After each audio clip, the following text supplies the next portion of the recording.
Here it is. Randy from DJI, directly from a huge fan. Go ahead, take it away.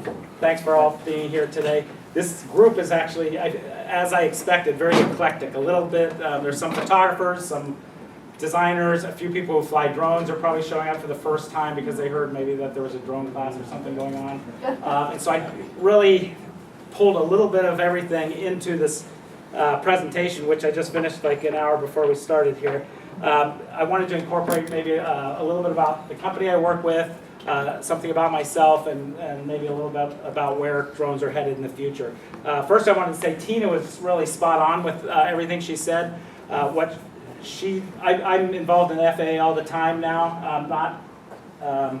It's not my profession legal at all, but I have to sit in on a lot of these meetings and be in contact with what's going on a daily basis. So she's spot on, but things are changing so fast. And yes, this rule that says that you have to be a pilot to earn your exemption 333, the FAA says, hey, I wouldn't advise anyone to get started on that now because it looks like they suggested early spring, which is where we are right now, that a new set of rules will be coming out that are much more favorable. And so we are working well with the FAA, and things are coming along great.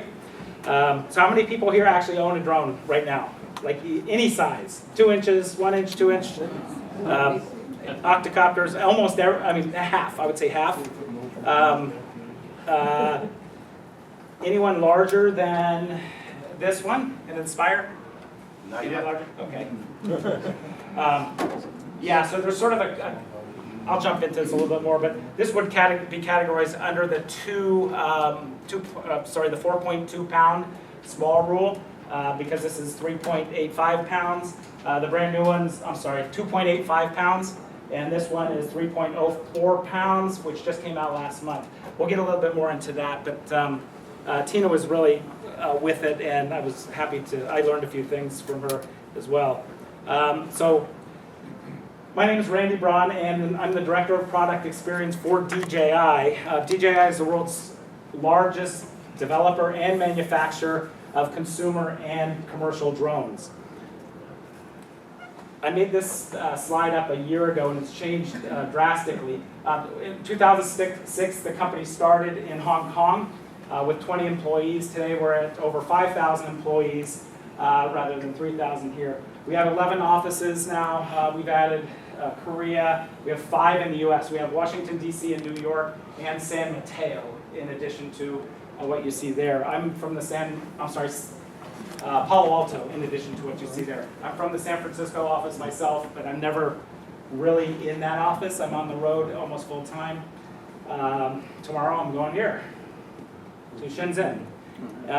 So it's a long haul, but it's a great job. Right now we have 800 to 1,000 research and development engineers in one office right here in Shenzhen. Whoa. So when you compare DJI, which stands for Daxiang Innovations, Daxiang is a Chinese word that means the frontier.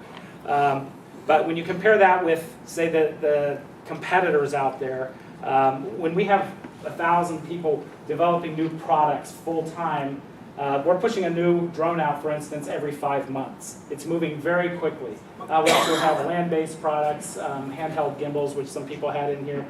So we're pushing things out quickly. It can take our competitors 2 years to push out a single drone. And it's becoming very fiercely competitive, but in the hardware business and in the technology, DJI is well ahead at this point. A little bit of what we actually sell is flight stability. Is a good way to think about it. This is Frank Wong, our CEO. This was him in college, which is just a couple years ago from him. He became the first guy to ever fly a remote-controlled aircraft around Mount Everest. Again, Frank, more recently, right here, is next to Ming Yu. Ming Yu Wong is called the father of the Phantom. He came up with the shape that has become ubiquitous in the whole drone industry. Right here, he doesn't look very intimidating, but he's got a big brain in his head, so this is sort of the age of the people that we're dealing with in this industry. The average age in my office in China is approximately 24, 25 years old now. And that's out of several thousand people in that office. The Phantom, the original Phantom here is what recreated what we call the drone industry. I understand why Tina doesn't want to call it drone industry, but in our office we took a vote and said, okay, what are people going to Google? They're not going to Google UAV or UAS or any of the other acronyms if they wanted to find out more information. They Google drones. That's becoming the word that has been established now. So the Phantom came out just 3 years ago now, early 2013. That was the Phantom 1. What made it really incredible was that you could, incredible in maybe a bad way as well, you could take it right out of the box and it was GPS enabled. You didn't have to do any assembly, you don't have to solder or rewire anything. You screwed the old propellers on there, you put a battery inside, and literally within 10 minutes, if you knew what you were doing, you could just have it in the air and it would work, it would hover perfectly in the air for you. So that was just 3 years ago. That really the magic of what made this popular is its ability to hover. And before this machine, that didn't happen. You'd always have to keep correcting your sticks to have something sit still. And back then, when the Phantom 1 came out, it really had nothing to do with cameras. The cameras were an afterthought. They were made more for hobbyists and people who just wanted to fly recreationally. All of a sudden, people started attaching their GoPros onto these things, and something new started to happen. Now, DJI has evolved into, I'm calling it a camera manufacturer with a niche. We make flying cameras. Almost everything we develop now has a camera on it, whether it be a thermal camera, an RGB camera. We're working on several other types of cameras right now. Either a small, something like this, or even this larger X5, which is a highly professional camera. But we started out just with the drone, we added the cameras, now basically we are in the flying camera business, or the aerial robotic business. The Phantom 3, which is the one on the table in the middle there, that is still the most popular small drone ever created, and here's why. It's got 4K video camera. It's the first ever small consumer camera that shot 4K. It shoots 12 megapixel raw, DJI raw files or JPEGs. Also, this has an indoor visual positioning system. For the first time you could fly indoors. This is a sonar and an optical flow camera. You could just let it hover in here and it wouldn't drift anywhere. And maybe we can demo that. No, I don't want to demo indoors today. It's too many people. Also, for the first time we had first-person view, meaning that you could see exactly what the camera sees in real time for really 2 miles away. That's against the FAA's guidelines about direct line of flight, so we don't push that. But in other countries, you can fly 2 miles away and see exactly what this camera sees in real time. You can control all the camera functions with a few buttons here. Every function that you would find on a regular camera. Also, the Phantoms are locked into space using both GPS satellites and GLONASS satellites, which are Soviet satellites. So when you're flying outdoors here, depending on the weather sometimes, or the humidity, sometimes we get 14 satellites locked into it, sometimes 24 satellites locked into it. And so you can let go of the sticks and it will remain motionless in 3D space until you grab the sticks again and give it a command to move again. So that's what made it a really cool machine, almost too easy to use, and sometimes that bothers me when I read headlines like, "This is so easy, a 4-year-old could use it." I just saw that headline from a tech blog, and to me that disturbs me. Just when everyone was getting used to the Phantom 3, the Phantom 4 came out just 1 month and 1 day ago. We released it in New York. It is the first consumer drone with obstacle avoidance. These are actual optical cameras right here on the front. This is step number 1. It's only on the front right now.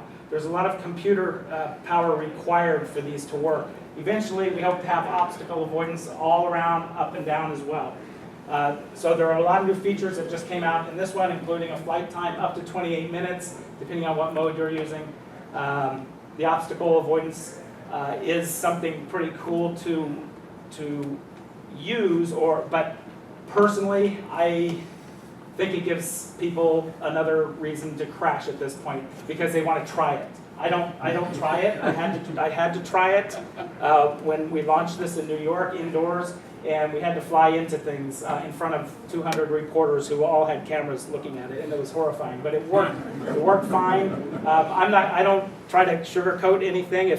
I think this is a great drone that is bringing us into a new level of technology. We've also made some upgrades on the camera lens. It's an 8-element lens, a rectilinear lens, so it straightens out the lines. We used to have all those lines, the GoPro circle, curvature of the Earth distortion, but now all the lines are virtually straight. And if you're not familiar with a gimbal, what a gimbal is, which 3 years ago very few photographers had ever thought about using a gimbal unless you're shooting birds or some action. A gimbal holds the camera steady, perfectly steady with three brushless motors. I'm sorry, 3-axis brushless motors.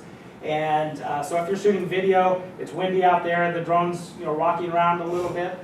This camera's going to stay perfectly smooth and level no matter what you do. Is it a little more crash resistant than the earlier model? The earlier, I think the Phantom 1 is a real champ. You could try to ram that thing into a wall as hard as you can. You're going to break a couple propellers, but you can't. It's indestructible. This one, yeah, it's the parts are a little bit. I don't really know exactly what they're made out of, but we are boasting that these parts are quite a bit stronger. And yeah, you can just come up here and feel it. The shell's a slightly different shape. The whole drone is slightly, I forgot what it is. It's just slight. It's about a ½ inch smaller in size, which to Rick, who makes Go professional cases, every time we change a drone size, he has to develop a new What if case. you had a site? Here's a quick rundown of the Phantom 4. Some of this is a sales pitch, because that's what I have to do for a living. But some of it, well, I'm trying to inform you guys as well. This is the Phantom 4, and it's going to be your creative sidekick. So now, don't just make a music video. Make a music video.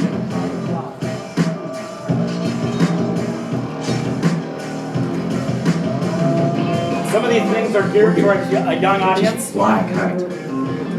which I keep telling them that our actual demographic is older than they think. Ride a bike. Not that bike. That bike.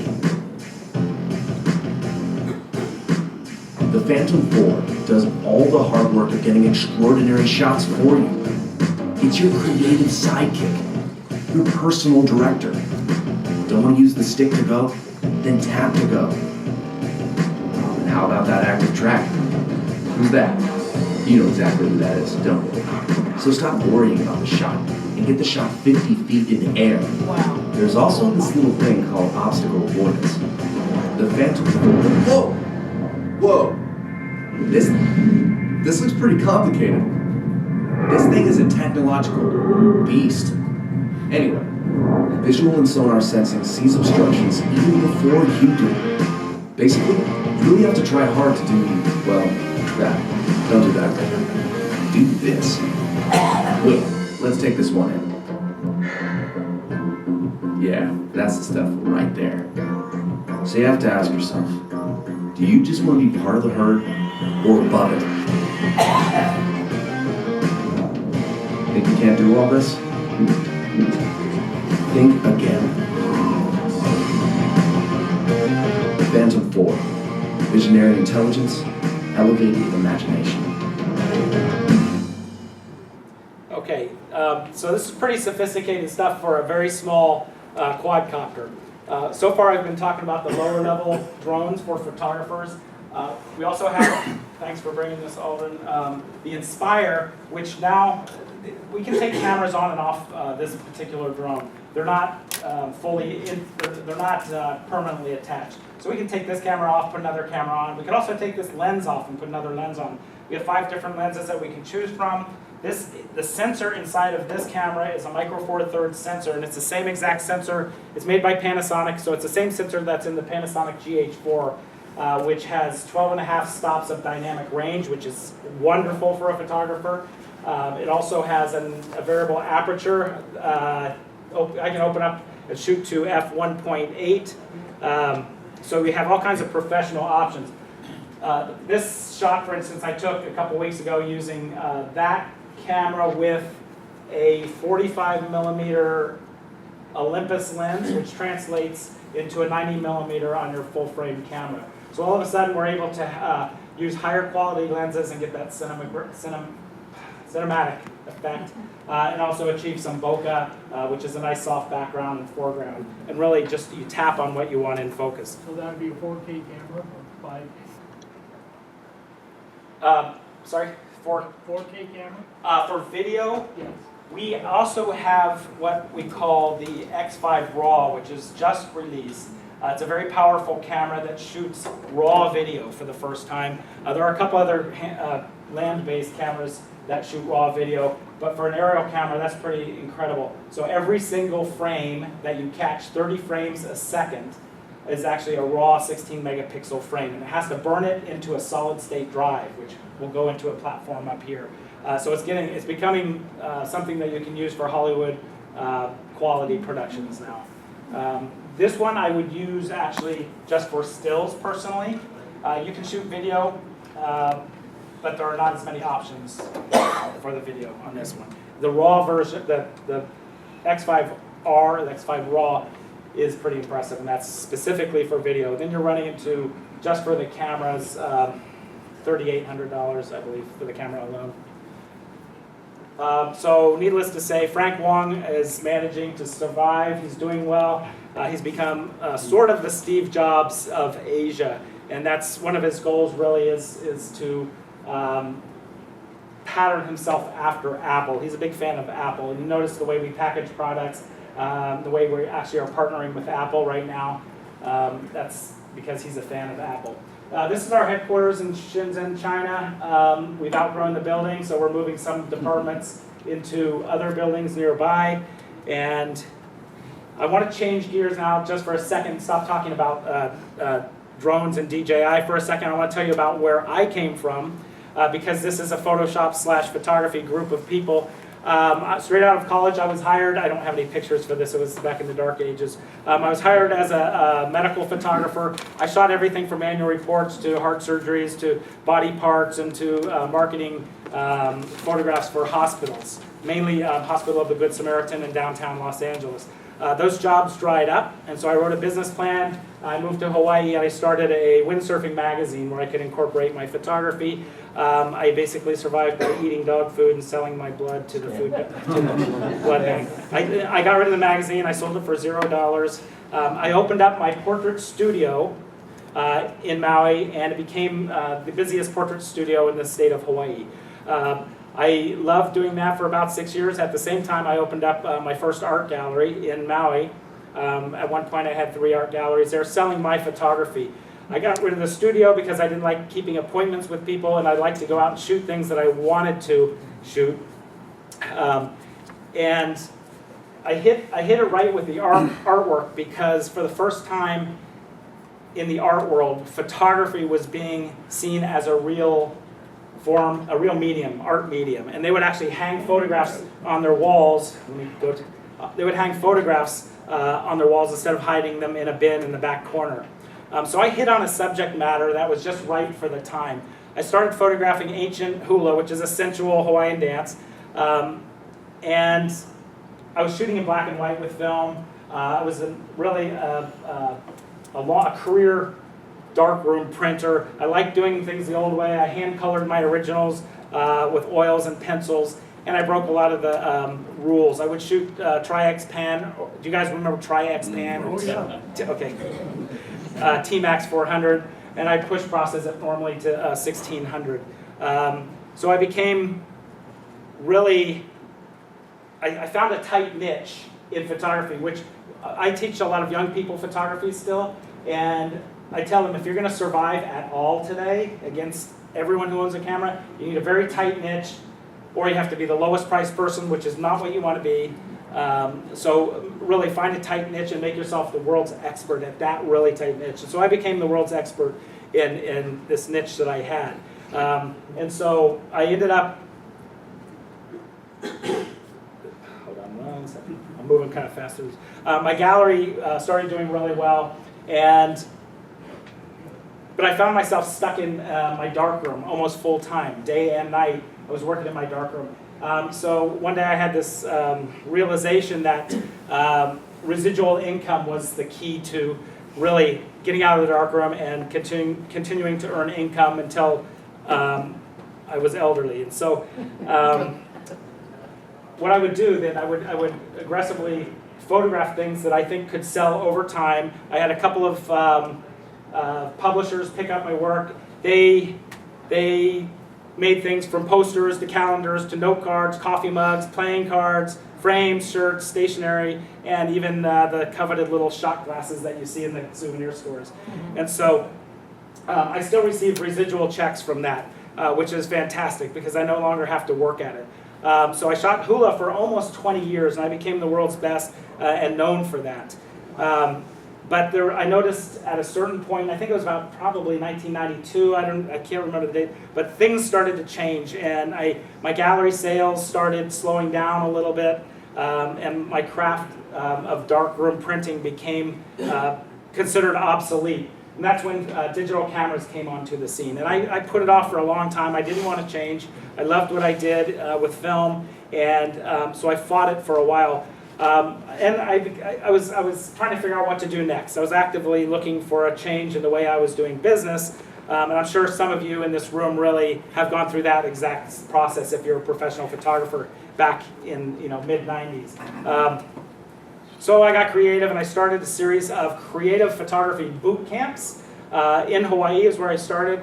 I loved organizing these camps. I would always bring an Adobe evangelist with me to participate and teach. This would be a Russell Brown in this one. My camps were fun and intense, and we all lived together. We ate together. We stayed up all night laughing, and we made a lot of good friends. I took the camps then to Italy, up near the Austrian border in the Dolomite Mountains, and did camps there for 3 years. This one was with Julianne Cost over here. How many of you guys go to Adobe? I mean, this is a photo. Do you go and do the tutorials, and you know Julianne, and she's like, yeah, brilliant. We hiked hard, and we drank a lot of Prosecco and Grappa and stayed up all night long. But we would live in these cabins, and it was a great time. I loved doing this. And we created photographs up in the Dolomites like this. Just a little church chapel sitting in front of these spires.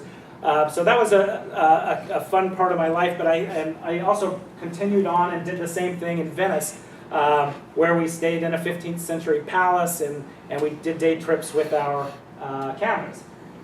Now getting back to drones, it was early 2015 that I brought Adobe's Russell Brown with me to my Venice trip. And little did we know it amongst each other, but Russell had just purchased a Phantom 1. I just purchased Phantom 1. Colin was right there in that original group of, kind of all going, wow, have you seen this thing fly? We could put a camera on there. And, but we didn't bring them to Italy. We wished we had, but we couldn't stop, because we couldn't stop seeing. We're trying to envision what would Italy look like from above. But honestly, with the Phantom 1, the technology was a little bit more crude than it is today, and the battery lasted only 10 minutes if on a good day, and we didn't have FPV, meaning we couldn't see what we were shooting. We would just take our GoPro, we would angle it like that, and say, I think that it's going to shoot that car or that thing over there. And then you had it, the intervalometer set for one shot every 2 seconds, and you just hoped that when you put it in your computer, usually it would go, oh, crud, wasn't even close. And so you try again, and you eventually learn how to angle it. We had to get rid of vibrations by taping all kinds of goo around the camera. There was a lot of MacGyvering that we did back then. Okay, so I returned to Italy just a couple months later after DJI sent me this. If you guys know your Phantoms, this is actually a Phantom 1 that they had bolted a camera onto, and that was the first prototype of the Phantom Vision. So all of a sudden, DJI was making their own drone with camera attached to it. I went back to Italy, and this would break the rules of the CAA.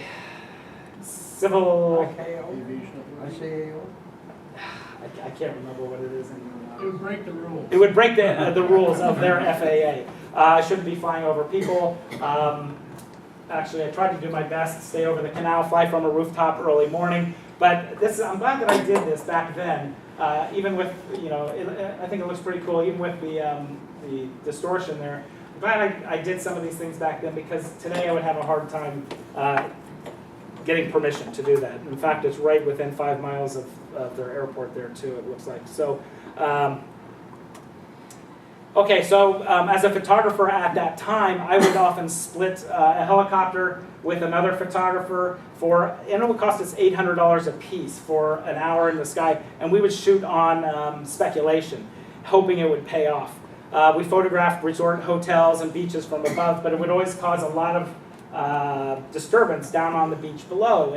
And if I was shooting a hotel in Hawaii, they would have to put a notice in every hotel room saying that between 3 and 4 o'clock today, there's going to be a helicopter out for 20 minutes in front of the hotel. So they would have to warn all their patrons. Aerial photography really was expensive and inaccessible for most people, but those days are now changing. So I began, again, this is before we started thinking about the FAA too much, I began flying my Phantom 2, Vision, and Vision Plus for the resort managers. And they could send me out, they could say, hey Randy, could you go get this particular shot and make sure you show that beach over there and Pu'uolai over there. And I would come back an hour later and it would be done, and they would just be astonished. And meanwhile, I remember those days back on Facebook, there were the trolls going, you can't possibly use that camera for professional uses. It's just never going to work. And if you know Photoshop or Lightroom, it goes a long way with these older cameras. It went a long way with smoothing things out, or sharpening, and straightening out the horizon, things that we can do with a push of a button now.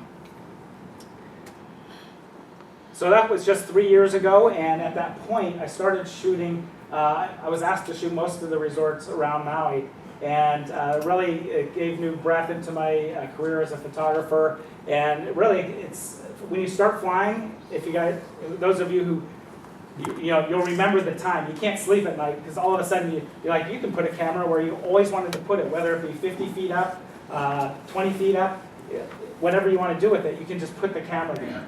And what we're finding, most of us who shoot aerial photos, is that there's usually a sweet spot of about 150 feet and a certain angle looking out that really makes the photographs work well. Very few of us who fly for any length of time ever go up high. There's no need to. It looks less attractive from up high. So it's just not that appealing to break those rules. The quadcopter really became the primary tool in my camera bag, and I became more sought out over time. And the more you're sought out, of course, that translates into actually what you can charge a little. You charge more the more calls you have in photography. And so now for the past 3 years, over the past 3 years, I was just talking to a couple people about this. Drones have become pretty popular. They're in the news. People are aware of issues.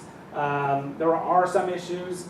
And the FAA really just wants to make our airspace safe. Now back 2 or 3 years ago, we didn't really think about getting an exemption. We flew safely. We tried to do it without causing a scene. And really we got away with what we did. Now it's becoming more important that you go through the FAA's process, especially when they rewrite these rules. And I hope they're going to be very favorable. I think they will. I kept establishing myself as an expert, and I wrote a book, very first book about aerial photography using small drones. Often I would take off from my kayak and launch and catch in my kayak. I was sought out by whale research teams and NOAA to help with some of they wanted to test drones. In fact, they're just to the point now where it's National Atmospheric and Oceanic Administration. They're just starting to use drones. They have to go through a huge process in order to use them. It's not just their own entity, but they have to go work with FAA as well, and there's all kinds of permissions needed. So early on, I'm friends with some of the NOAA people, and I was able to show them exactly what they wanted to see using drones. One such project especially is called the Whale Disentanglement Program on Maui. There's a team that goes out and frees whales from nets and fishing lines, usually large nets that they pick up on the way from Alaska to Hawaii. And this entanglement is it's probably the second leading cause of unnatural death to whales. So from above, if the water's calm from above, you can see things that would never have been seen before or documented before. We know about these things like bubble streams, but it's hard to photograph. This is a mom and a baby, mom and a calf, and then her dominant male escort right here. This escort was creating a bubble screen or a smoke screen to ward off a whole bunch of other males that were chasing this female. So there were maybe 5 other males behind that bubble stream. And there's all kinds of things that they do to scare away the other males. Also, you can just see a lot of times how the baby is being helped up by the mom right after birth. So all of this led me to a job, all of my photography background and some knowledge with Photoshop and all the basics that we need to know today, led me to a job with DJI. This is like the early crew. We had to cover all of North America working out of a house, out of my friend's basement here. And now what's happening with drones, we're moving into a different phase, a phase where enterprise is really becoming involved. Enterprises, for instance, precision agriculture is a big one that I've been working on with Kansas State University. They can tell, I mean, with the right algorithms, looking with a regular camera or a near-infrared camera, you can see exactly how much nitrogen needs to be added to certain spots in the soil at a given time. Now, nitrogen is important because it changes. I'm just learning all this stuff. It changes week to week, and so that's a very important thing to know. So it's saving farmers. Almost every large farm in Kansas, where I grew up, now has a drone. What's happening is the father, these are multi-generational farms. There's a father, there's the younger generation, and then maybe some kids under that. It's the father's interested in it, and he wants his children to have the best technology to keep that farm going. And so the father's buying drones and getting the kids into it. The kids love it because it saves them maybe some manual labor and going checking soil, that sort of thing. But precision ag is a pretty important thing coming down the pipe. Livestock.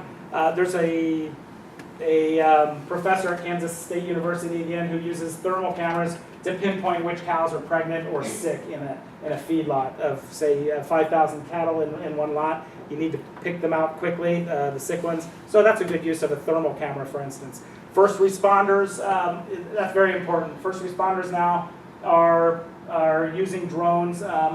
My colleague is still in Switzerland teaching a rescue crew in the Swiss Alps how to use our products with thermal cameras. So if there's an avalanche and you have some skiers covered with snow, you're going to be able to find them very quickly. Other industries like forestry and mining use drones to quantify volumes by making 3D maps of something like this. 3D map making is also used in construction to document a project, so you can show your client a full 3D view of what's going on at any time. Again, conservation. If I was to put a drone if I was to program a drone, put it in the same spot in the sky every week, once a week for a year, you would be able to see what's happening to a coral reef or a sand beach or a glacier or any other anything else that changes over time. And of course, there's obvious real estate sales and home inspections. Those are really the low-hanging fruit for us to sell drones to right now. Journalism is another one. Live. Right now, we are able to broadcast live from actually either one of these drones, live so that it can be on TV while the drone is still flying in the air. And we did that a couple times recently. Here's one quick video of us up in Iceland at the volcano. One of the really compelling milestones we accomplished on this trip was live streaming the InspireOne's camera feed to the entire world. Despite the extreme hazards and intense weather, it was incredibly easy to plug in the InspireOne to Good Morning America's satellite feed and broadcast the footage in real time to millions of viewers. I think this is a great technology that allows people to go to places they would never go to This technology sets a new standard for live, on-location field reporting, one that will take home viewers to places they could never have imagined. So they went ahead and they took them as far as they could. They melted a couple drones. They were with the national. One of them came back. They had a GoPro on one of them, and it turned into a glob. But the drone made it back. So they were with the national park ranger. Who said yes, you can. They wanted to land on one of these chunks. They couldn't get close enough. It would just turn into a ball of fire. But and they would lose contact. So this journey has been really crazy for me and anyone else who's involved in this new technology. It's kept us all very busy and going with not much sleep. I went recently to Nepal after the earthquake. It was a 7.8 magnitude earthquake in Nepal. We went there to map a village, create a 3D map of the village after the fact. 600 buildings were destroyed and dozens of people buried in the rubble. And it was sort of a heart-wrenching project, but worthy because the community leaders invited us in. They wanted a kind of a cornerstone marker of where they're starting to rebuild. And they're also in Nepal. We trained at Kathmandu University. We trained the entire engineering department, or the kids in the engineering department, how to fly the drones and to make 3D maps. So in any area that is considered high risk for natural disasters, we are going out and helping to teach students how to respond quickly and with some organization. A lot of people came in with drones right after this earthquake, like hours after, and you can see the footage on TV. Now that was a good thing and a bad thing. All this footage, it got confused. Nobody used it to their advantage, to the advantage of the people. So that's what we're trying to set up, a whole system of where this footage is going to go after a natural disaster. In Africa, we were asked to teach wildlife park rangers how to move elephants back into safe zones from danger. And it's a little bit hard to explain this, but elephants come out of they're pretty smart. They come out of the park at night, they eat all the crops in the farmers' fields. In one night they can eat an entire field of watermelons. And so the farmers poison them and shoot them. And so you don't hear about that side of things. You always think poachers, but no, this is a different problem. And so the rangers now are able to take a phantom, which sounds like a swarm of bees, and simply push the elephants back, herd them out of the farmers' lots and back into the national park. Now they assume that the elephants are going to start catching on and say, aha, that's not a swarm of bees. So the next step, and they've already practiced this as well, it's very crude, but it works. They take a little Ziploc bag full of chili powder and snip one end off of it. And then they shake the drone like this. Elephants will not stand for chili powder. They're going to get out of there. So that's part of the job, part of why I was able to go there, was that everyone who lived around these national parks had to be informed in community meetings what was going on, so that when they saw something flying through the sky, they wouldn't think it was a spaceship or the government spying on them. And so we met with groups of Maasai and groups of farmers and the elderly. We always started with the elders of the village and worked our way down to the kids and taught them all what was happening and that it was for the good of the farmers' crops. And they were very receptive. So we've come a long way in a short time. I just found this on my computer. This is what we all used to shoot with the Phantom 1. You get and a GoPro, you get the prop guards in there, you get all kinds of distortion. You couldn't tell if, everything was always crooked. If you want to see really good photography, go to skypixel.com and you're going to see the latest drone images from around the world, and you'll be able to communicate with experts like Lori Rubin, who's sitting in the back right there, and also experts like Aldrin and Colin. I just got these this morning. You guys are experts, so you can communicate with them, see a lot of their best work. So I encourage you to go to skypixel.com. And again, when you finally buy your drone, and most people, photographers, are going to end up using a drone, make sure you register it, like Tina said, with the FAA, and understand the guidelines before you fly, because safe flying and responsible flying is really the key to survival for this new technology. So I want to thank you for the opportunity to have me here, and hope I didn't take too much time for you guys. And if you have questions, be happy to answer any questions, except for legal questions, like Tina's realm, I can help, but I can't. Yes, sir. Talk to me about the circuitry, the stability that you create so that the camera can be stationary to take pictures. Seems to me that invariably it will shake. It doesn't shake anymore. If you're flying at a high speed, you can get what they call jello. If it vibrates at a certain speed with the frame rate, it creates a jello-y look on a video. No, they're incredibly stable. We can take, these drones have exposure, what's the word? The time. You can take 1/8. Okay, high-speed exposure. You can take 1/8,000th all the way up to 8 seconds. Some people are getting clean shots at 8 seconds of hovering, and that's pretty amazing. That's how stable it is. That is impressive. Normally, I've gotten shots 4 seconds, 5 seconds. Colin, I don't know, I've seen you guys shots for 4 seconds or so over water coming in and out from a beach or over next to a pier or a waterfall. It'll just hover perfectly, and this camera stays level. You'll see it if we have time to do a demo out here. Wow. So it's a 3-axis gimbal, brushless motors. They respond in real time. 2 years ago, we didn't have that. It just didn't exist. So we're in the gimbal business too now. All of a sudden. We make big gimbals that for Hollywood productions now, handheld, kind of like the steady cams that you see, but they're different. So, yeah. Does DJI have any repair centers here in the U.S. or does it all have to go to China? No, okay, really good question.